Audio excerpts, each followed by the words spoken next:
Bonjour à toutes et à tous et bienvenue pour cette première vidéo destinée à l'apprentissage du développement d'applications Android. Donc on va commencer aujourd'hui par les fondamentaux, vraiment ce qu'il faut savoir pour démarrer, ainsi que les prérequis pour pouvoir développer une application Android aujourd'hui. Donc tout d'abord, il va falloir que vous connaissiez vraiment bien les bases en programmation orientée objet en Java, donc dans le langage Java. Euh, donc il va falloir connaître les concepts de base comme les classes, l'héritage, les interfaces, les classes abstraites, euh, les objets, tout simplement.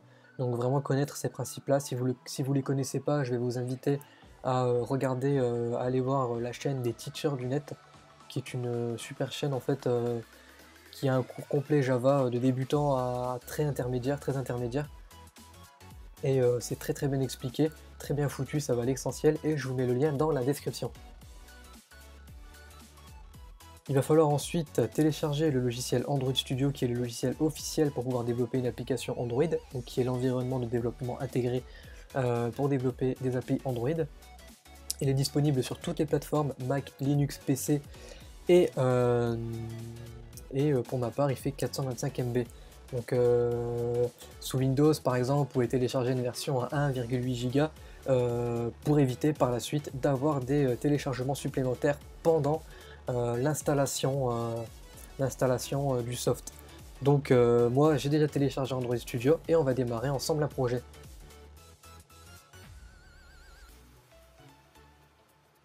Donc j'ai cliqué sur Start New Project, New Android Studio Project.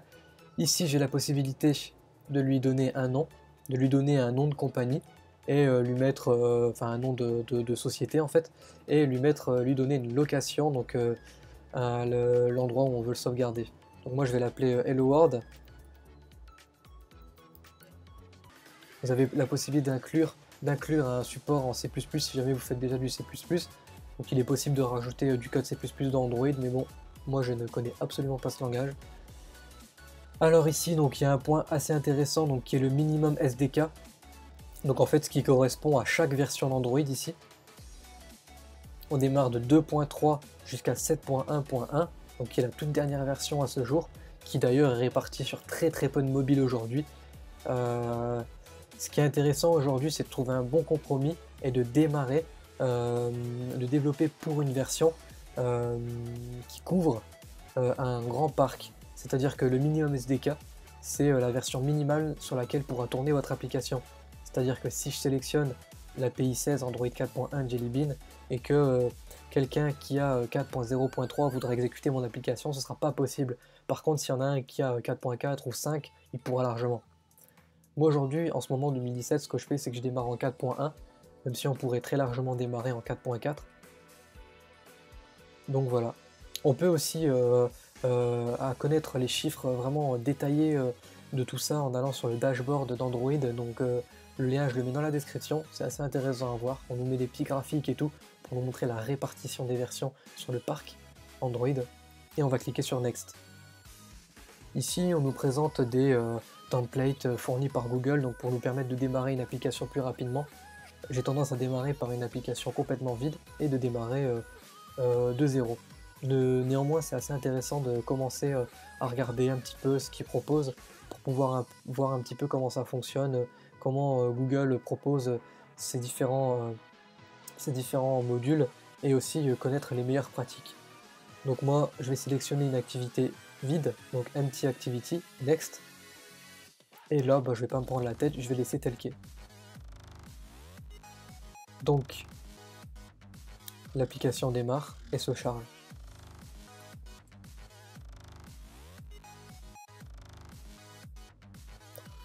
Voilà ce que ça donne quand on démarre un projet Android Studio et qu'on le crée pour la première fois. Donc on arrive ici, on voit un petit bout de code, on voit pas mal de choses, mais moi je vais commencer par la première chose la plus importante d'une application, donc vraiment le début du début, c'est le fichier manifeste. Donc on va commencer par aller le chercher. Donc à gauche ici j'ai une vue de mon arborescence, donc l'arborescence de mon projet. Donc j'ai un répertoire manifeste, Java et Res.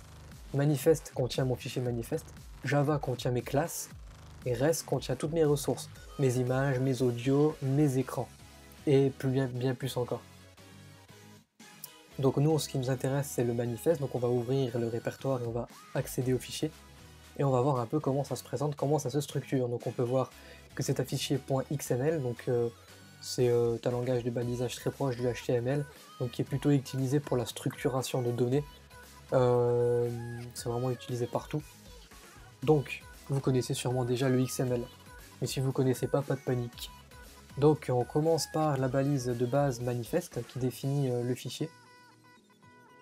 Ici on a notre package qu'on a vu tout à l'heure, le nom de notre package, donc si jamais on a envie de changer le nom du package.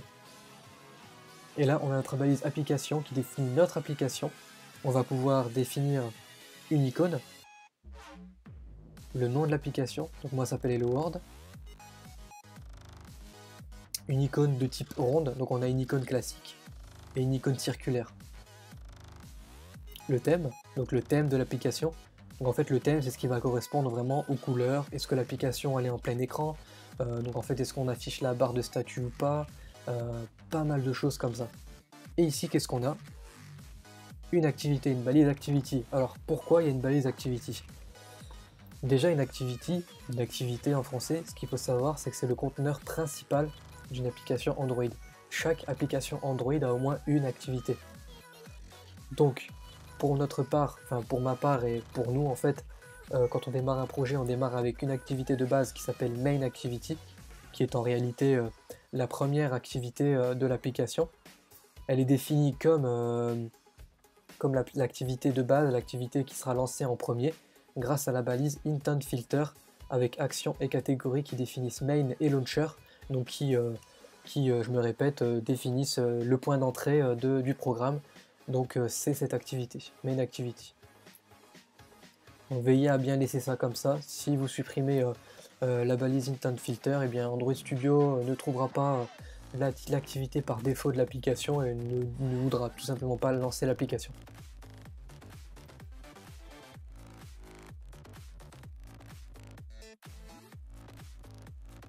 On va s'intéresser avant de parler du code du cycle de vie d'une activité. Donc le cycle de vie, c'est ce qui définit le début d'une activité jusqu'à sa mort, donc c'est son chemin de vie. Donc on a vu tout à l'heure, quand on parlait du manifeste, qu'une activité c'est le conteneur principal d'une application. Et bien, lors du démarrage d'une activité, il y a plusieurs méthodes Java qui vont être exécutées dans un certain ordre qu'on doit connaître presque par cœur pour vraiment être à l'aise. Il faut savoir que la première méthode qui sera exécutée, c'est la méthode onCreate. Donc c'est le système qui veut ça, c'est comme ça que ça marche. Il faut savoir qu'Android c'est la programmation événementielle. S'il y a un cycle de vie, c'est pas pour rien, c'est parce qu'une application peut être interrompue à tout moment. Donc on doit pouvoir, nous développeurs, être capable de gérer des événements qui peuvent surgir, comme par exemple un appel téléphonique, une batterie morte, ou un verrouillage de l'écran, une rotation de l'écran, plein de choses. Donc onCreate est la première méthode exécutée. Ensuite, on passe par le onStart, donc il y a une autre méthode. Il faut savoir que certaines méthodes ne sont pas obligatoirement surchargeables, c'est-à-dire qu'on n'est pas obligé de mettre du code dedans, on peut les laisser au système. Par contre, la méthode obligatoire, c'est la méthode onCreate, c'est la seule qui est vraiment, il faut la mettre, quoi. C'est celle qui vraiment définit l'identité de l'activité, c'est celle qui définit la vue, c'est celle qui définit l'écran, c'est celle qui définit vraiment la base. Donc si vous la mettez pas, ben, ça va pas le faire, ça va vraiment pas le faire. Donc au moins la méthode onCreate. OnStart peut être appelé pour certaines opérations comment dire ça, après le démarrage de l'activité. Donc on peut éventuellement s'enregistrer auprès de certaines choses. On verra beaucoup plus tard qu'est-ce qu'on peut faire dans un OnStart. Donc c'est une méthode qu'on va vite appeler. Alors onResume. Il faut savoir que une application, une activité, elle peut être interrompue par exemple avec un appel téléphonique, comme je vous ai dit. Un appel téléphonique, qu'est-ce qu'il va faire? Eh bien, il va mettre votre activité en pause grâce à la méthode onPause. Et lorsque vous allez revenir dans votre activité, on va revenir dans le onResume. Est-ce que vous commencez à comprendre l'intérêt du cycle de vie d'une activité? On a des méthodes préconçues surchargeables qui nous permettent de marquer des points d'arrêt sur chaque étape de notre activité. Donc c'est super important, c'est super intéressant de pouvoir vraiment mettre une option sur pas mal de choses, quoi. Donc onStop c'est ce qui est appelé quand l'activité est complètement arrêtée. Donc en fait Et finalement, c'est un peu comme le onStart, c'est l'inverse du onStart en fait. Et ensuite, on a onDestroy, donc là, c'est vraiment, tu supprimes l'application du multitâche, c'est ce qui est appelé. Donc, onStop est par opposition à onStart et onDestroy est par opposition au onCreate. Donc, onStop va nous permettre de faire quelques derniers traitements avant l'extinction de l'activité pour éviter des fuites mémoire ou des trucs comme ça, donc très intéressant parce qu'il ne faut pas oublier que le onStop sera appelé si jamais on sera amené à passer d'une activité à une autre, puisqu'une application contient plusieurs écrans, peut contenir plusieurs écrans et donc plusieurs activités. Donc c'est très important de faire les traitements nécessaires dans le onStop. Donc je sais bien que ça peut paraître très abstrait ce que je suis en train de vous dire, mais essayez de le prendre tel comme je le dis et vous allez voir que ça va prendre du sens quand on va vraiment développer des applications. C'est très important le cycle de vie d'une activité. Donc, onDestroy, bah là il n'y a plus de vue, il n'y a plus rien du tout. Vous avez supprimé l'application du multitâche ou alors on est complètement dans une autre activité. Donc là on a vraiment activity shutdown. Voilà, donc là on a vraiment vu l'essentiel d'une activité. C'est vraiment la base, ce qu'il faut savoir. Donc on va maintenant passer tout de suite à la suite. Maintenant qu'on a vu les fondamentaux du cycle de vie d'une activité, on va maintenant s'intéresser au code Java qui correspond. Donc comme je vous ai expliqué tout à l'heure, notre classe main_activity donc hérite d'activité et donc surcharge la méthode onCreate, une méthode obligatoire en fait pour pouvoir affecter une vue à notre classe. Donc la méthode onCreate, je vous le rappelle, est la méthode exécutée en première lorsqu'on démarre une activité. On va décortiquer le code parce que je pense que c'est très important de décortiquer ligne à ligne ce que fait le code. Donc voici notre classe Java qui délimite notre activité main_activity. N'oublions pas que cette activité est déclarée dans le manifeste comme on l'a vu. Override, donc vous connaissez override si tout simplement vous avez les bases en Java, donc override signifie qu'une méthode est surchargée. Protected void onCreate, entre parenthèses new label bundle save instance state. Alors qu'est-ce que ça veut dire? Donc protected c'est un mot-clé qui définit la portée de notre méthode, donc qui est accessible dans le package. Ne modifiez absolument pas la signature de la méthode, n'oubliez pas qu'elle est surchargée et que nous ne devons en aucun cas modifier la signature d'une méthode surchargée. Bundle save instance state, donc ça c'est un objet, comme on peut le voir, il y a une majuscule. Alors un objet bundle, donc un bundle c'est un objet qui permet de stocker des informations, tout simplement, rien de plus, rien de moins. On va pouvoir stocker des chaînes de caractères, des booléans, des int dans un bundle. Super.onCreate, donc là, bon bah voilà, je vous apprends rien, on appelle le constructeur de la superclasse activity, donc si vous avez les bases en Java, je répète. Donc avec un paramètre save instance state, puisqu'on en a besoin dans la classe onCreate, dans la méthode onCreate. Donc voilà.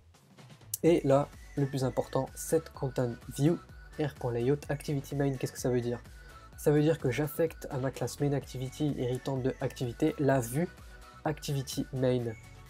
Donc c'est-à-dire en fait que la vue qui sera chargée, donc l'interface graphique de ce code, c'est activity main, disponible dans ressources.layout.activity main. Donc on a vu le manifeste, on a vu le Java et on a vu, donc maintenant on voit les ressources. Alors ici on a notre arborescence r.layout.activity_main. Qu'est-ce que ça signifie?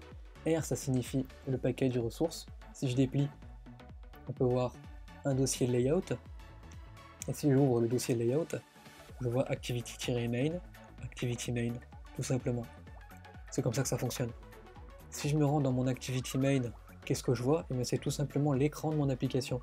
C'est ce qui est lié à mon activité. Donc pour dessiner notre premier écran, qu'est-ce qu'on va faire? C'est déjà, moi personnellement, j'ai tout supprimé, tout ce qui contenait mon écran en laissant uniquement le root, donc le linéaire layout. Donc faites pareil, et je vais vous expliquer ce que c'est qu'un linéaire layout. Donc un linéaire layout, c'est tout simplement l'équivalent d'une div en HTML. Donc si vous savez ce que c'est qu'une div en HTML, le linéaire layout c'est pratiquement la même chose. C'est juste qu'aujourd'hui là, sur Android Studio, on présente les choses d'une manière différente, on les présente d'une manière beaucoup plus intuitive, est beaucoup plus simple à comprendre. Si vous voulez voir le XML, donc le texte brut, il suffit de cliquer sur texte en bas, et là on a linéaire layout, ici même. Alors dans notre linéaire layout, on va pouvoir définir deux attributs obligatoires qui sont width et height, en longueur largeur. On a deux valeurs possibles, match parent et wrap content. Match parent, ça signifie tout simplement que le linéaire layout prendra toute la taille, c'est-à-dire tout l'espace disponible du parent. En l'occurrence, le parent de ce linéaire layout du root, c'est l'écran, donc il prend toute la largeur de l'écran. C'est pareil pour le height. Wrap content, ça signifie prend toute la largeur de son contenu, donc ce qui est à l'intérieur. Donc si j'ai une image en 30 par 30 à l'intérieur, si je mets wrap content, bah, le linéaire layout prendra 30 par 30 aussi. Il n'ira pas plus loin, il ne prendra pas de l'espace inutile, tout simplement. Moi je vais remettre match parent. C'est de toute façon le root, le premier linéaire layout est toujours en match parent. Il prend toujours toute la taille de l'écran, c'est logique. C'est après qu'on va mettre plusieurs linéaires layout en bas. Donc très honnêtement, j'ai pas grand chose à vous expliquer sur l'éditeur graphique, à part tout simplement allez-y quoi, foncez, testez par vous-même, faites plein de trucs, galérez et puis ça va venir. C'est des choses qui viennent tout seul quoi. Ça se découvre, ça se pratique surtout, donc je vous conseille vraiment de pratiquer surtout ça. Donc on va quand même se créer une première application. Donc ici, qu'est-ce qu'on peut voir? On peut voir une liste de vues. Il faut savoir que toutes ces vues-là héritent de la classe vue. C'est pour ça qu'on appelle ça des vues. Donc de la classe view en Java. Et on va commencer par se placer un premier linéaire layout dans le parent. Donc un linéaire layout vertical, ça veut dire que les éléments du linéaire layout seront placés les uns en dessous des autres. Horizontal les placera les uns à côté des autres. Donc voilà. On va se passer un premier linéaire layout. Donc là par défaut on est en match parent. On va placer un texte à l'intérieur. On fait glisser et on reste sur le linéaire layout pour le mettre à l'intérieur. Le texte est à l'intérieur du linéaire layout. Ce que je vais faire maintenant, c'est que je vais par exemple, je sais pas moi, au hasard, je vais mettre wrap content pour prendre la taille du texte en hauteur, enfin du moins en partant du bas, enfin la hauteur quoi. Et puis voilà, on va se faire un petit centrage sur l'écran. Donc ce qu'on va faire, c'est qu'on va faire Gravity, non c'est pas Gravity, autant pour moi. On va aller chercher l'attribut Layout Gravity qui sert à définir la position sur l'écran du layout qu'on a sélectionné. Donc on va faire un centré verticalement, et voilà, notre layout est centré verticalement. On va centrer horizontalement notre texte, donc on va sélectionner notre texte, on va se placer dans Gravity, centré horizontalement. Et voilà, on a un texte centré. Donc il y a mille et une façons de centrer un texte au milieu de l'écran. Moi j'ai fait comme ça, j'aime bien faire plein de linéaires layout pour bien structurer les choses. Et on va placer un petit bouton. Donc je vais faire glisser mon bouton. Donc dans le linéaire layout. Et voilà. Mon bouton est centré. Là cependant mon bouton ça me plaît pas, il prend toute la largeur de l'écran. Donc je vais faire en sorte qu'il prenne la largeur d'un bouton normal. En cliquant sur Wrap Content. Voilà. Donc là il prend une largeur normale. Et on va centrer ce bouton horizontalement en allant dans Layout Gravity. On le voilà. Et on va faire un centré horizontal. Et voilà, on a un petit centrage automatique de tous nos boutons. On peut aussi ici tester l'agrandissement d'un écran et le rétrécissement, si jamais ça vous tente, pour les fans de responsive. Donc, on va créer un événement sur notre bouton qui va modifier le texte du TextView. C'est pourquoi on va attribuer des identifiants à nos vues. Donc le bouton, on va laisser bouton, et TextView, on va l'appeler mon texte. Voilà. Donc maintenant, on va se rendre dans notre Java. Et qu'est-ce qu'on va faire? On va déclarer deux variables, les deux variables qui correspondent à nos vues, à nos éléments. Donc là, à ce niveau-là, c'est vraiment du tout simple. On va les déclarer en private, pour pas que ce soit accessible dans une autre classe, puisque ça n'a absolument rien à faire dans une autre classe. Une vue est propre à sa classe. Donc, c'est un objet de type TextView, je m'en souviens, donc j'écris TextView. On me le propose, je clique dessus, l'import se fait, espace, le nom de mon TextView. Donc, mon texte. Point virgule. Je vais maintenant déclarer la variable de mon bouton, donc qui s'appelle bouton.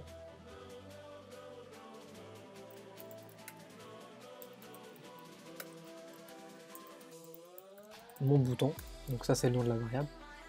Ça suffit pas, il faut maintenant faire le lien entre notre variable et notre élément XML. C'est pourquoi on va se servir du premier attribut, premier élément disponible à droite, l'ID, l'identifiant unique. Donc pour le bouton c'est button et pour TextView c'est mon texte. Donc on va le faire pour le TextView. Donc on va écrire mon texte. On va faire une affectation de valeur est égal à findViewById. Donc findViewById permet d'aller chercher la vue par l'identifiant. Donc là entre parenthèses le paramètre est un int qui est l'identifiant. Donc pour aller chercher un identifiant je vais écrire R pour mes ressources, .id pour mes identifiants, et là je vais chercher, je sais plus comment je l'ai appelé, mon texte, et là vous voyez qu'il me le présente. Point virgule. Le code ne compile pas. Pourquoi? Parce que mon texte est un objet de type TextView et findViewById renvoie un int. Ce que je vais faire, c'est que je vais faire un casting de findViewById en TextView. Et là, on a un code fonctionnel et on va pouvoir agir sur notre TextView. Et on va faire exactement pareil pour le bouton. Bouton findViewById r.id.bouton. Point virgule. À ce niveau-là, c'est du tout bon. On a affecté donc à nos variables les vues correspondantes et on va pouvoir agir dessus de manière en programmation tout simplement. Donc, qu'est-ce qu'on va faire à votre avis? On va d'abord ajouter un listener sur notre bouton. Donc en fait, ce qu'on va faire, c'est qu'Android, il ne faut pas oublier que c'est de la programmation événementielle, que notre application, quand elle est ouverte, elle est à l'écoute d'événements et elle attend qu'une chose, c'est qu'on appuie sur le bouton pour déclencher du code. Donc nous, ce qu'on va faire, c'est qu'on va déclencher du code lors de l'appui sur le bouton. On a une méthode préfournie qui nous permet de le faire, donc on va faire mon bouton point setOnClickListener, qui est une méthode qui permet d'attribuer un événement de clic sur le bouton. Et en paramètre, on va instancier new onClickListener. Et là, vous pouvez voir que la complétion me le propose. Entrée. Voilà. Donc la méthode onClick est donc ce qui sera exécuté lorsqu'on appuiera sur le bouton. Et là, qu'est-ce qu'on va faire quand on va cliquer sur le bouton? On va modifier le contenu du texte. Donc on va faire mon texte, .setText, entre guillemets, puisque c'est une chaîne de caractères que le paramètre de setText reçoit, et on va écrire cliquer, point d'exclamation.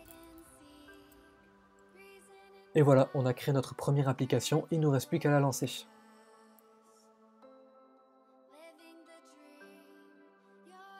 Donc maintenant, qu'est-ce qu'on va faire? On va lancer notre application. Donc je vais vous demander maintenant de vous munir de votre téléphone et de faire comme moi. Donc moi je le fais sur un émulateur, mais vous faites-le sur votre téléphone. Donc vous allez vous rendre dans les paramètres de votre téléphone.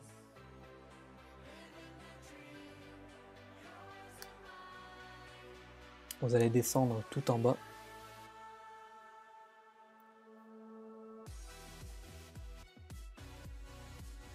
Dans à propos.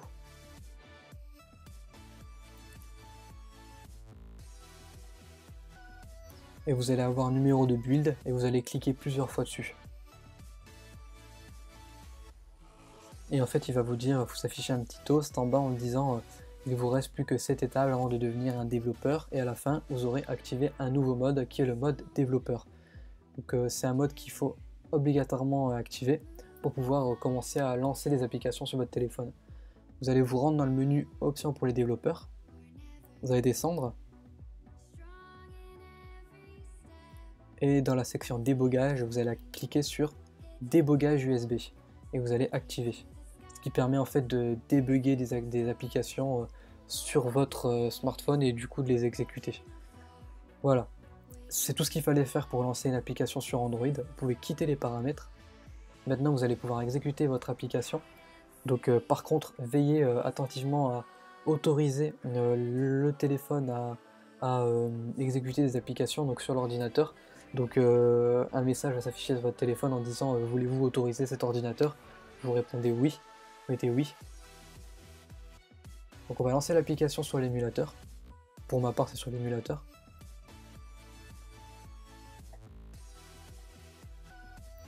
Voici notre application qui vient de se lancer avec notre bouton et notre text view.